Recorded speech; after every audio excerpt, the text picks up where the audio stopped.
Art is too important not to share. Welcome to the Allie and Callie Artcast. Hi, I'm Allie. And I'm Callie, and welcome to the Artcast. Yay, here we are. We're back. We are. And we are in Coeur d'Alene. We're back in Coeur d'Alene, and it's a beautiful summer day. It is. Guess what I did today? What did you do today? I harvested my first batch of lettuce, spinach, arugula. Early. I got a cucumber and several little tomatoes. Oh. And I made a salad with all my stuff from my garden. You are so lucky. Well, except for the Parmesan cheese. I can't figure out how to grow that. How to grow Parmesan cheese. Someday they can, make it scientifically. Well, I don't know. Anyway, but that's awesome. Best salad. That's good. Yeah. Oh, and even a little sprig of broccoli. Oh, wow. That's all I got. Oh my gosh. Well, I have I have the tomato plant you gave me. Yes. And those same 3 tomatoes are still on it. Yes. And they're green. They are not red. Are they supposed to get red? Yes. Okay. Well, they'll get orange. Orange. Okay, well, they're not. Okay. And my basil doesn't look good, so I don't know what happened. I don't know what happened. But that's all I have. And then I planted all my flowers. Oh, nice. And I only had some bunnies eat all the marigold tops off. Oh, well. But I've barricaded everything with lovely some bunnies barbed eat wire. all the Not marigolds, or half of them. Okay. They ate half the tops off. Wow. And they're not supposed to like marigolds. No, dang it. Liars. Liars. Well, they were hungry, and that's all they had to eat, I guess. I know. So, yeah, I've been trying to barricade all the flowers that I plant, but mostly I put everything in pots so it's safe. But, Nice. Well, I got to say, we got a great start on the spring, and then it got cold. I know. And I think it just stagnated everybody's garden. It's crazy, yeah. But so now that it's getting hot again, I think we'll see. And the wind is a little tough. We've had a lot of wind. Yeah, today was really windy. Terribly windy. Yeah. And wind is my least favorite. I really would take rain or snow, pretty much anything over wind. I thought today was a kind of a cool the breeze, at least it's not too hot and it's not too cold. Right. So I'll take it. But anyway, it's all good. And I had my grandbaby, my grandbaby's mama called in a panic. She's like, she doesn't handle throw up well. Oh. And Selah threw up in her car seat. This is the second time. And she's like, oh my God, I just can't. And I felt like I was on the verge of throwing up last night. And so I don't know what to do. I'm like, just come in, go. I stripped the baby, got her naked, and I said, you go take a shower with her. I'll clean up that. I'm such a good grandma. You're a good grandma. Like, didn't gag once. Wow. And my gag factor is high. But I'm like, I can do this for my grandchild. That's right. And you did it. I did it. And the little grandbaby's running all around. I'm like, she's not sick. She just probably choked on something and just decided to throw up animal crackers. Ooh. Yeah, so kind of gross. Anyway. I had my grandbabies all weekend. I know, I saw all the cute pictures. I babysat for them on all day Friday, all day Saturday. Most of the day on Sunday, I had just Hendrix, and then half of the day on Monday. Yeah. And it was a lot, and I was very tired. Very tired. Yeah. And when Byron came to pick up the kids and left, I probably went in. I called Kristen, and I said, can you mix gin and vodka? Because they don't quite have enough shot of each. Why not? And she said, yes, you can. Of course. Because that's what Long Island teas are. Yeah. I didn't know that. And they add more. They add like whiskey and everything. Right. Tequila and just, Ooh. I know. I have a Long Island iced tea story. I'll tell it another podcast.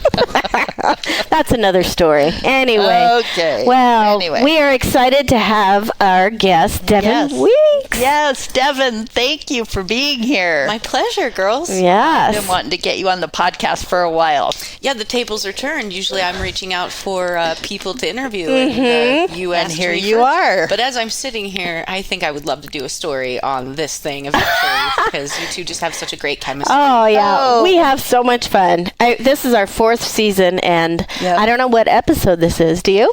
Like 120. Yeah, we always do this. Like 215. Last time I said 270. I was like, no, that is not right. No, yeah, it but wasn't right. anyway, Hard to keep count when you're having fun. Exactly. right. We have a blast. So tell us about yourself, Devin. Yes. What would you like to know? Well, I'd like to know a little bit about your background.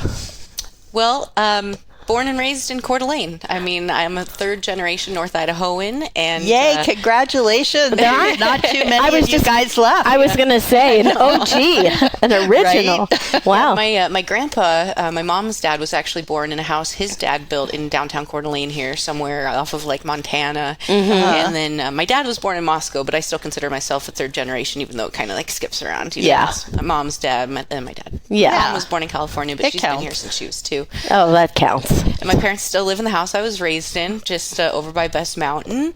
And I was a proud Bora Lion. I am a proud Bora Lion, and a proud Canfield Cougar, and a proud Coeur d'Alene High School Viking, an NIC Cardinal, and an LCSC Coeur d'Alene Warrior. Oh, yeah. I love traveling, but I love my home. North Idaho's my home. And my Coeur d'Alene press trajectory is kind of funny because the first time I was in the press that I can recall is when I was in first grade. I was in Jean Terhark's music class at Bora, and a photographer came in, and I was the only kid that looked over like, who's that? Oh, And yeah. so my mom's got it in my baby book somewhere of me and my music class. And then third grade, I won a coffee pot for a writing contest. I got my first letter to the editor published when I was 14. Oh, that's fun. Yes, I got a jaywalking ticket, and I was very upset. So you wrote a letter. I love it.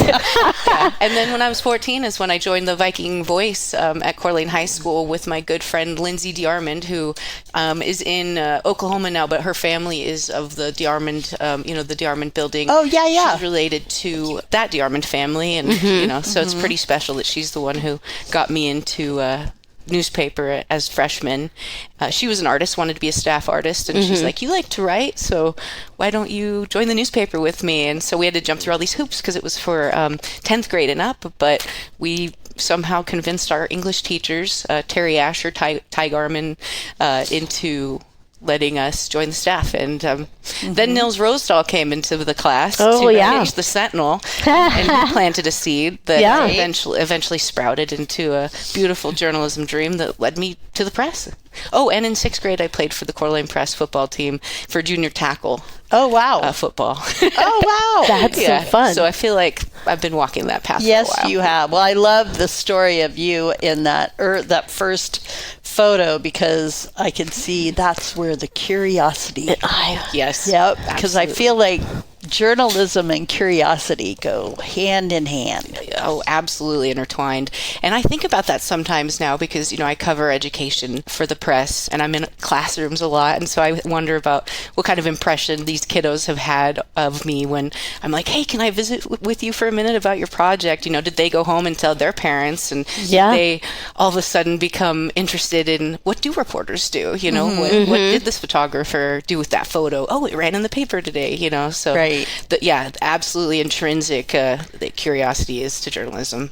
That's And fun. so how long have you been working at the press? My first day was March 7th, 2013, and that was as an intern, because I remember my first article ran March 8th, 2013, and then I became full-time after I graduated from LCSC. I did leave for about 5 months to try another position at Kootenai Health, which was a great experience. I have much love for their communications team, but I really missed my home at the press, so all said and done, in August it'll be 11 full years. Wow. So, yeah. That's awesome. Yeah. It's pretty great. I call them my press family, and I always say I'm so happy that they still put up with my nonsense. But yeah, I've had some great mentors, and they really have become my family. That's awesome. Well, I know that you've always been a huge supporter of the arts, and you were always my go-to when I was working with the Arts and Culture Alliance. I've loved working with you, Allie. And Abby's doing a great job, too, at the Arts and Culture Alliance. Good. I've got her in mind for a Fast Five later, too. Oh, there you go. good. There you Which is a go. segment we run on Saturdays in Core Voice where we get to highlight local people who just do awesome things or have cool backgrounds or somehow contribute their talents to. But I do the entertainment page. I was an entertainment editor on the Sentinel for a while. I was actually an entertainment editor on my high school paper too. So I've always sort of had a love for arts and culture and music and, you know, the performing arts and all that stuff. I'm more of an appreciator than a creator myself. My only form is really writing. That's, you know. Which is a great form. Which is a valuable form. As I try to write sometimes, and I'm like, ooh, it's just not my thing. It is not my thing. My husband can write. Allie writes. I'm like, what's my new thing? Grammarly. Grammarly. It helps me a lot. Yeah. The calculator of the writing. I think of it. You I was become like, dependent on it, and then all of a sudden you can't do problems. It is nice to have those tools, though. Yeah, 'cause I just a little, understand writing's not just for a little like, boop, boop, like, Right. oh, that sounds a little bit better than what I wrote. Just a teeny bit, but it's a skill, and it's creative. I mean, I did love creative writing in college. Oh, It yeah. was one of my classes that I was like, oh, I need more liberal arts. I need something, and I was like, I've taken this, I've taken that, and then I took creative writing, and it was a great class, and it was one of the best classes I took in college. So I can't say I can't do it. It's just took me a while to be inspired by writers, and I love reading. So I think anyone who can write, I think, are creative. And what do you think about the paper? Like now, is it more online? Do you feel like people are still getting the subscriptions? And Up here, we have a pretty good mix of both. I mean, we're always working on upping our online presence so we can, you know, reach more audiences that are farther away. But we still have a lot of passion behind our daily print product, and we have a lot of subscribers, you know, Good. and a lot of longtime subscribers. I got to tell you guys, one of my favorite stories was about, this was early in my career, but it was about a black lab named Huck, and his parents let us know that every morning he went out and fetched the newspaper, and we're like, we got to go see this. You know? And it was such a great thing to see, like, this dog was so excited once the paper boy, you know, or the mail carrier, the newspaper carrier, brought it, then he ran out and brought it up. And there are actually, like, I did a paper route a couple of summers ago with my husband. We just did one night. We needed a little help. And there was an older lady with a dog that was, like, waiting for us to show up with the newspaper. And she's like, just leave it at the end of the driveway. Oh. It was great. So while I always say the need for good journalism will always exist, even if the platform changes a little bit. Sure. I still love the print product, though. You know, I do too. I kind do of have an too. old soul that way. But it is nice to be able to wake up and just look at your smartphone and see, you know, what catch. news is happening, what's been uploaded, things like that. So we live in a very convenient time for news gathering. Right. Now, news disseminating and consuming is a more tricky aspect of it, you know, because you want people to be educated as they consume information. But with such a wide swath of information, it's more difficult to help people be educated in their choices. For all your screen printing needs, trust the local you can count on. Pyramid Printing has been a Coeur d'Alene favorite for over 2 decades. Specializing in screen printing, embroidery, signs, banners, and stickers. For all jobs, big and small, just give Eric a call. Email us at info@pyramidprintingcda.com or give us a call at 208-664-0254. PyramidPrintingCDA.com. Greetings, listeners of the Allie and Callie Artcast podcasts. This is Jason from Tubbs Coffee Roasters. Keeping art alive and culture relevant is the heart and soul of our community of creatives. And as a local coffee roaster who loves a good origin story of a painter or a farmer or a musician, we proudly support the Allie and Callie's Artcast podcast's expansion and exploration through positive conversation. So grab a cup of coffee, preferably one from Tubbs Coffee Roasters, and tune in, humans. Your ears will thank you. So that brings me to the whole idea of, you know, ethics in journalism and you know, that I feel like the newspaper's responsibility is to bring us information and then let us make the decision. Absolutely. Yeah. I mean, that is what good reporters are supposed to do. That's what we're trained to do. Have you guys ever heard of gatekeeping theory? No. I don't think so. It's something that I studied in communication theory at LCSC Coeur d'Alene. Shout out to Rocky Owens. He was my instructor in that class.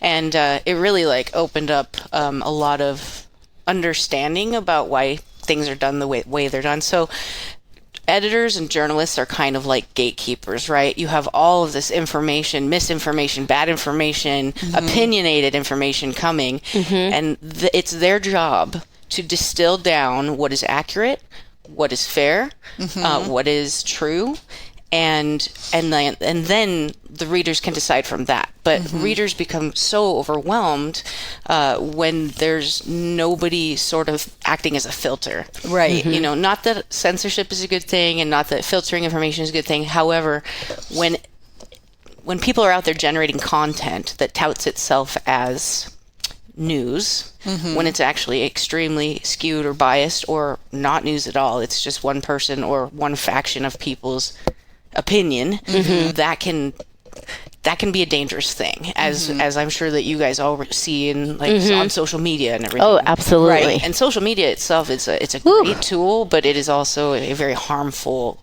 weapon.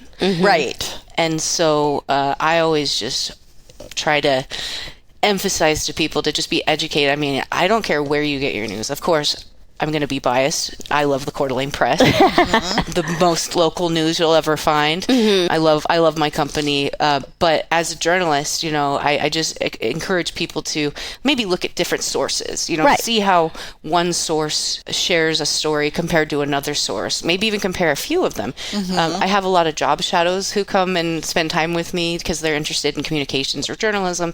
And that's one thing I'm always telling them, you know, you can have a favorite news source, but be sure to look at other news sources to see how that same thing is being presented, so that you can make up your own mind about where the truth lies. And, and like, I think that the advent of the 24-hour news cycle is really where we kind of got off the rails, you know, with this sort of thing. More information isn't always the best, you know. Sometimes you just need it from one source, one trusted source, or few trusted sources. But when you have 15 different sources, all with different opinions, I mean, I can't even imagine what it's like to be a kid, like studying this stuff. Yeah, what is the truth?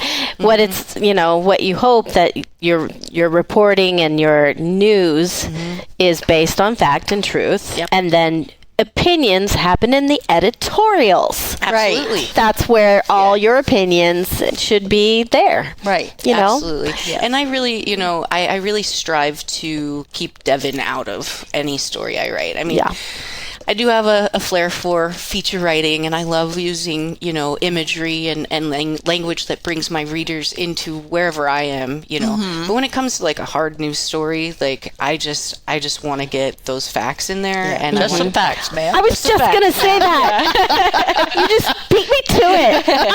and I mean, I've been at the press 11 years, and knock on wood, I don't think I've had any corrections this year, which is fantastic. That's good. Yeah, I mean, that can't say it was the same when I first started. You know? And as I said earlier, I had some fantastic mentors. You know, Maureen Dolan. Shout out to you, Maureen. Love Maureen. I do too. She's my journalism mom. She really has helped me through a lot of my journey. And Mike Patrick, of course, too. I adore him and miss him. And Nils, and even Jeff Carr, you know, who was brand new in his time at NIC when I was his first managing editor of the Sentinel. You know, we've been through a lot together, and there's always a place to learn, though. You know, every journalist should understand that you can never stop learning, because if you stop learning, then you're not doing your job anymore. Right. You know, I mean, I learn new stuff almost every day, and I love it. Right. That's part of the job I love. Right. Yeah. Yeah. Exactly. Well, I think that's true for all of us. None of us should stop learning. Yeah. All got things that we could grow about.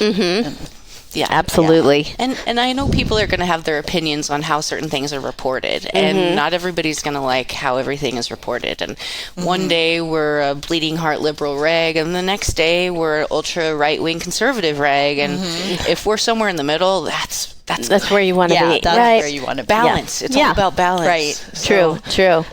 So I really. Confrontation is not my strong suit, so I really commend my colleagues who have the ability to do those more difficult stories, although I have had my share of difficult stories through the years. But, you know, doing what's right and doing what you think is the fair thing should really always be the number one goal. Right. You know? Right. To educate, to inform, those are two of the main purposes of journalism. To entertain is in there as well. But Yeah, that's We more like of- to entertain. I do love the entertainment page. I'll tell you what, I love that I get to do entertainment. Like just, did you guys see that story about Sydney Dale just a couple, like last week or the week Oh, before? no, I didn't. She's a young, amazing musician. I got to interview her when she was 14 when she released her first song. Now she's 17 and she made a music video. And those stories are fantastic to do, especially as you get to see the trajectory of as they these grow up. rising stars, Yeah. you know, and I hope that she reaches back out when she's rich and famous. Yeah. Right, yeah. I love those stories, but all stories are important in a way, you know. Sydney actually performed at Riverstone last year that's right. as an opener. Yeah. She debuted her album there, and that was pretty cool. And she regularly performs during Art Walk on the street, which is really cool. Her voice is just like a silver bell. It's just Yeah. so beautiful. It's, Have you ever wanted to write something besides something in a paper? Have you ever felt like writing a book or something beyond? yeah. You know, it's funny you say that because I always say I'm like writing a book in my head and I'm always like flagging chapters. I haven't actually sat down and done it because when you write so much for work, it's hard to want to just, you know. Let's do some more. I always say you can have too much cake. Yeah. I have a sweet tooth. Yeah. But I've always wanted to, I don't know if you guys have seen my Halloween stories. I'm kind of a nerd about like paranormal stuff. Oh, yeah. But I've always wanted to write for like a paranormal publication or write a book about like go visit like Wild West ghost towns and fun. like talk to people and gather their stories and their experiences. And now that I've got a lot of photography experience, which I did not have really going into this, but thanks to Mike Patrick kind of shoving me out the door with the camera and saying, good luck. Go do your best. You get to do this too. But now I love taking photos, and I understand the how a photo can shape a story, and you know, so now that I have all those skills, I would love to just take a road trip and visit 20 different ghost towns, and just share those stories. I love history. I'm a big history nerd. And I think a lot of my paranormal fascination is more about the stories of the people who came before and what happened to them and the lives they lived. Yeah. Right. And so that's the kind of book it would still kind of be nonfiction though, But that'd be fun though. Yeah. Be kind of fun writing. It would be really fun. Fun with some history. That'd be cool. Ghost stories. I think the whole idea of writing a book about the ghost towns and whatever you call them would be really an awesome book. And, because every time I see a photograph of one of those old towns, like I went to Burke recently. Oh, cool. And Burke, Idaho is it's basically dead now, but it was a thriving community. And you drive through there and you just try to imagine people and the train coming through downtown and them having to shut their windows whenever the train would come by, or they'd get dust inside, or or their awnings would catch on fire. right. Oh my God. No, I love our local history. Like when I go out to like Cataldo Mission, you just kind of close your eyes and just imagine, there's just a special energy at those places, even Forest Cemetery where my grandparents are buried, and I believe I've got a set of great grandparents in there. Sometimes I'll just go in there and walk around, and you look at the names on the headstones, and you think about what their life was like, and what Coeur d'Alene was like when they lived here, and how things have changed. My mom and I used to go wander through Forest Cemetery because she grew up on C Street. That's where my grandparents' old house was, and my mom spent a lot of time in that cemetery, so from a young age it was just a normal thing to go wander through and sometimes have lunch, Right. And now I love cemeteries, especially those old Victorian cemeteries with the beautiful monuments and the wrought iron fencing, and so That's cool. I could go on. That's cool though. That's fun. Well, I would like to know just kind of how you approach it when you get a tip for a story, and I can't remember what that's called, but I'm sure you know what it's called. What do you do from there? How do you make it all happen? What's the creative process? Yes. So there are story pitches and there are leads. That's it. There's pitches and then there's news tips and then there's leads. So it kind of depends on from where they come. But let's say a little girl raised $5,000, from her her lemonade stand. This actually did happen because we had a little girl who, well, she's not little anymore. She was actually just in D.C. for the Scripps Spelling Bee, Amaya Van Hill. When she was a little girl, she raised a bunch of money through her lemonade stand to help pay off the lunch debt in the Coeur d'Alene School District. Just a fantastic young lady. And it's been exciting to see the good things that she's done. But, say like her mom or maybe like one of her teachers would have called us to say, this little girl is doing something amazing. We think she deserves some coverage, and of course that's, for a 6-year-old to be raising money like that. That's great. Then we try to find information to contact the person. We do an interview. We go see them if we can, get some photos. So that's more of like a featurey, like local story. Sometimes we get leads on social media. There's that. The good part of it is people will be like, hey, there's a wreck on I-90, at milepost, whatever. And so we'll just race out the door to get there to see what we can find. And, like if there's like a house burning or something. Another thing is the contacts we have. So we usually have pretty good relationships with our local PIOs, public information officers, the different agencies. And I'm so grateful for all of them also who keep us in the loop, because we're not just chasing ambulances or anything like that, but we are sharing the stories. I mean, there's a family that's house just burned down, And so now the fundraising is going to start. Now we got to see how much damage was on. How did this start? How can we prevent these fires from happening later down the road?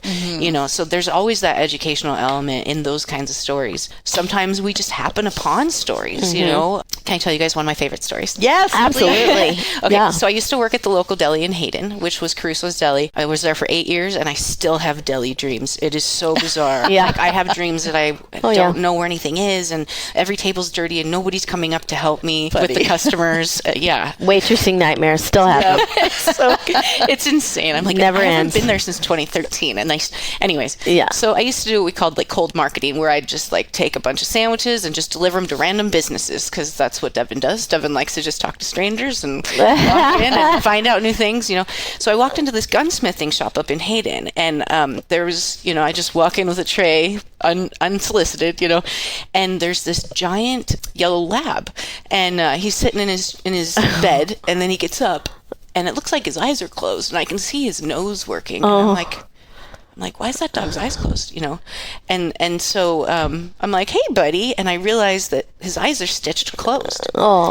And so the owner comes out, and I'm like, I brought you some random sandwiches so that maybe you would choose local deli in the future.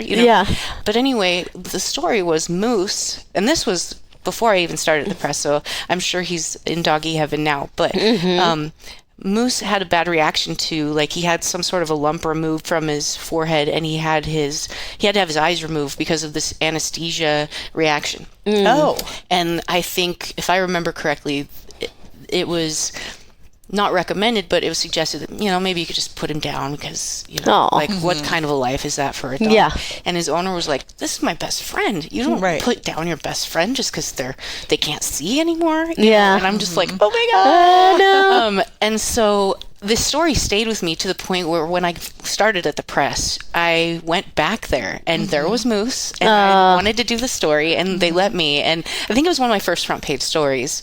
And I can't remember, it was called like Puppy Love, or I have it in my senior portfolio somewhere, because I loved this story so much. Just the love that this man had for his dog, and the dog came to work with him every day at like 6 a.m, went to the shop, and got, they worked through him adapting to his new life without his eyes, and I tell you what, that dog could smell for months. He's like he knew I had sandwiches before I even walked Caruso's. So like that was one of my favorite stories, just the love that a person could have for their animal, and it's so sweet. I love it. The Ovation Company, in partnership with the Chalkboard Agency, is committed to improving the climate and culture of our schools. The number one indicator for student success is connectedness, feeling like you are part of something. Nothing helps connect people like a good story. After all, isn't a podcast a way to share and collect stories? The Chalkboard Agency's mission is to connect the world of education through the stories that bond us all. To find out more, visit thechalkboardagency.com. And if you have a story to tell that you believe would help young people to be kinder to one another, reach out to the Chalkboard Agency and let us connect you to the world. Add a little flair to your special events with scraps